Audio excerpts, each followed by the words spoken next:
Good morning. It's a new day. आज हम लोग देखेंगे परमेश्वर के वचन में सामर्थ्य है।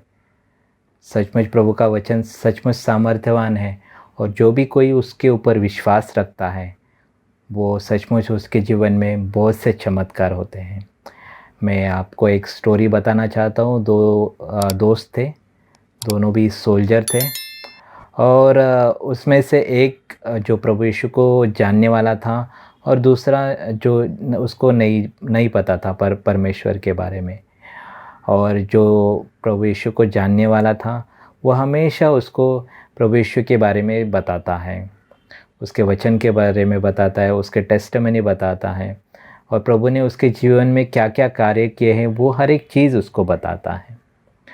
और एक बार क्या होता है, वॉर हो जाता है और वॉर में जब भी सोल्जर को सिलेक्ट करते हैं तभी उसके फ्रेंड्स को सिलेक्ट करते हैं। दोनों उन लोग वॉर में जाते हैं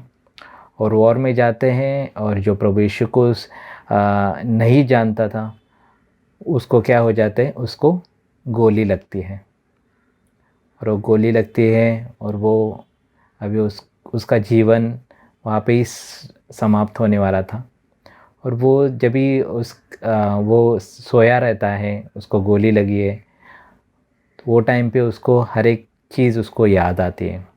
उसके मम्मी डैडी के बारे में याद आते हैं, उसके वाइफ के बारे में याद आती है, उसके बच्चों के बारे में याद आता है और ये सब आते आते हैं उसके जो बेस्ट फ्रेंड है उसके बारे में याद करता है वो।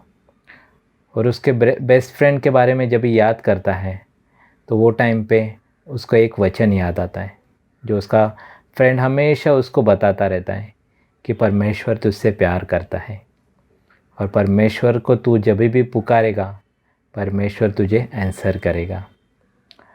और एक वचन उसको याद आता है, जॉन 3:16, परमेश्वर ने जगत से इतना प्यार किया कि उसने अपने एकलौते पुत्र को दे दिया ताकि हमारा नाश नहीं होए तो सर्वकालीन जीवन प्राप्त है।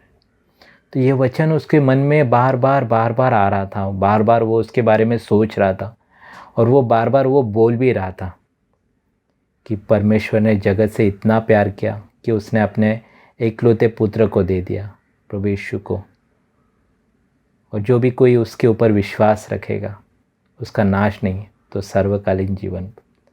और ये सब बोलते हुए उसकी सांसें बंद हो जाती हैं, लेकिन उसका वचन उसके अंदर वो चालू ही रहता है कि परमेश्वर के ऊपर जो भी कोई भरोसा रखता है उसका नाश नहीं तो उसको सार्वकालीन जीवन प्राप्त है। और ये सब उसके मन में चालू ही रहता है। वही समय में उसकी आंखें वापस खुल जाती हैं और उसके जीवन में एक चमत्कार आता है कि वो फिर से ज़िंदा होता है। वही टाइम पे उसका फ्रेंड वहाँ पे आता है और सब सोल्जर्स वहाँ पे आते हैं और उसको ले उठा के एम्बुलेंस में डाल के उसको हॉस्पिटल में लेके जाते हैं और 2 दिन के बाद वो वापस ठीक होके वापस आ जाता है। और वो उसके फ्रेंड को बोलता है, तेरा परमेश्वर सचमुच सच्चा है और तेरा वचन में सामर्थ है। मुझे जब भी गोली लगी तो मैं तेरे वचन को मैं याद कर रहा था, तेरे वचन को मैं रिपीट कर रहा था और ये वचन के द्वारा मेरे जीवन में चंगाई आ गई, मेरे जीवन में ये चमत्कार आ गया। तो प्यारे लोगों, जब भी आप परमेश्वर के वचन के बारे में बोलोगे, रिपीट करोगे, उसके ऊपर विश्वास रखोगे, परमेश्वर के वचन का जो चमत्कार आपके जीवन में आप पाओगे।